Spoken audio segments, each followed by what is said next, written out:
So Julius Malema saying that today, Junior. Just after that, speaking in Parliament, the President defending the deployment, saying we're part of SADC. SADC's taken this decision. There is an argument, of course, to send South African soldiers to help people from SADC, from our continent, in Goma, who are under attack by these militia groups. This is probably going to be quite a big domestic political issue now. Indeed, it's going to be a big political issue. We spoke to the Minister of Defense, Thandi Modise, during the SONA address, outside the SONA address actually, and she spoke to us and said that it was actually incumbent for South Africa to assist other African countries in basically keeping the peace on the continent. So that's why they had to do it. But we also saw the Patriotic Alliance earlier in the year going to the South African borders, saying that the borders are actually porous, and this is the job for the SANDF to also assist in. So they shouldn't be deployed to other countries. They actually should be utilized within the borders of South Africa. So it's definitely going to be a big issue when it comes to South African politics. And into the elections, talking of which, the EFF manifesto launched last weekend, the DO manifesto launch this coming weekend, the ANC, I think it's 2 weeks' time? 2 weeks' time, yes. 2 weeks' time, their manifesto launch. I was making the point to Voyo Mvoko half an hour ago. We still don't have an election date. We still don't have an election date, and the EFF leader, Julius Malema, actually touched on that, saying that the ANC, because it was struggling in terms of electoral support, this is why there is a delay in terms of the president announcing a date, because according to the EFF leader, they're trying to buy time to get their campaign in order and also get their finances in order as well. We know that the party, the ANC, has been struggling financially, but let's take a listen to what Julius Malema had to say about the delay in proclaiming the elections date by the president.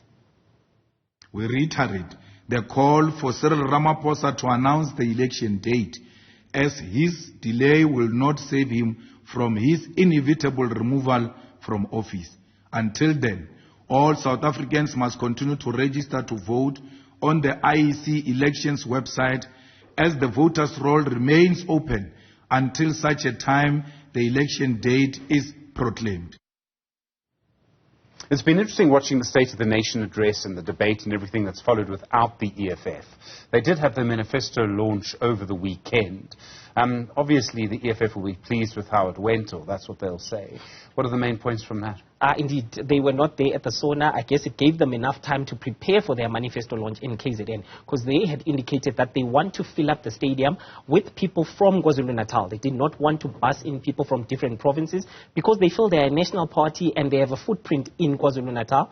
The one thing that the EFF leader was actually proud of was the fact that they managed to draw a lot of young people into that stadium, because he claims that the stadium was fully packed, but for some of us who were there, could say it was about 80-90% full, but he was happy that it's a majority of young people that managed to come out. And the IEC has been complaining that young people are apathetic. They don't want to participate in electoral processes in South Africa. And the EFF leader says his party is actually able to draw young people. We've seen this happen when it comes to universities. Most of the SRCs are actually run by the EFF, and it seems like they are translating that from universities actually to at the national level. So we're yet to see, though, when it comes to the polls, whether they're going to be able to do that. There were also challenges when it comes to people like Newzroom Afrika, the former radio presenter, who also didn't want people to go, and he wanted to have his own event to basically disrupt the EFF. So he spoke about individuals such as Umkhunu, as well as the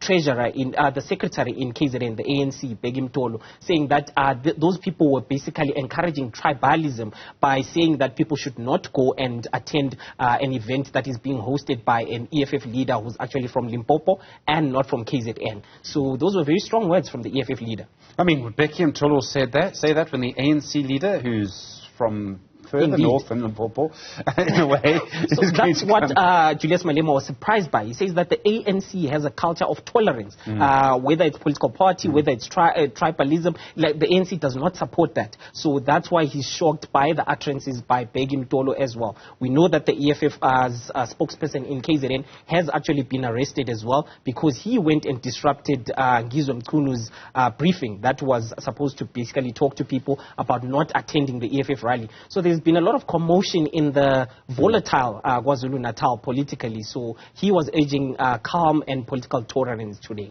It's going to be very interesting in KwaZulu-Natal, because the EFF clearly trying to increase their support there. We've got the ANC, which is having its manifesto launch there for a reason. There's the Inkatha Freedom of Party, of course, which is one of the more interesting parties to watch. And then the party that I think everyone's going to be watching is Umkhonto weSizwe, led by its campaigner-in-chief, Jacob Zuma.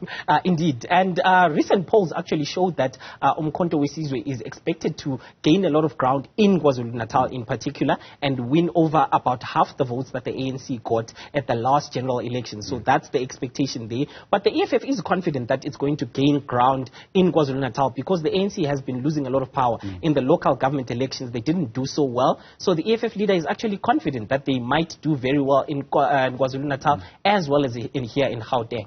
Juniour Khumalo, thanks very much indeed. Good to see you. Really appreciate the time.